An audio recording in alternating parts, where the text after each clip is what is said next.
तर गाईड मित्रांनो असं का करायला ते बघण्यासाठी पूर्ण व्लॉग बघा. नमस्कार मंडळी, पुन्हा एकदा तुमचं आपल्या एका नवीन ब्लॉगमध्ये स्वागत आहे. तर आम्ही चाललो होतो कॉलेजला, तर आपल्या शेकीदादा सोबत. आजचा ब्लॉग खूप धमाकेदार होणार आहे, तर शेवटपर्यंत बघायला विसरू नका. कॉलेजला जायला आम्हाला ऑलरेडी लेट झालता म्हणून आम्ही असं कॉलेजच्या बाहेर बघत होतो, वेट करत होतो की कोण आहे का नाही म्हणून.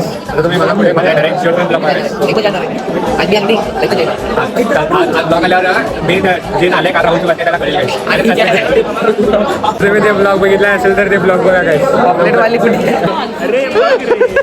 काय जेव्हा शेविंग करून आले तर दाखविण्यात आल्या काय, तर आपण गपचूप घेऊया काय.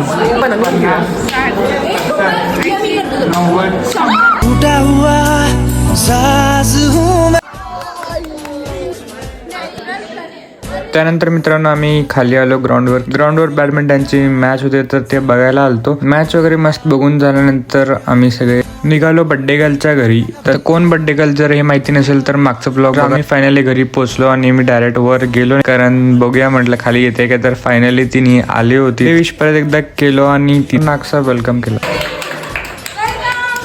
थँक्यू हाय काकू. आता फायनली बड्डे रेडी झालेली आहे, तर बघूया रिव्हील करूया. त्यानंतर मित्रांनो तिचा बर्थडे खूप धूमधडाक्यात केला आम्ही सगळ्यांनी. सगळे आपले मित्रमंडळी फुल विश करून हॅपी बर्थडे करून फुल विश केलं होतं.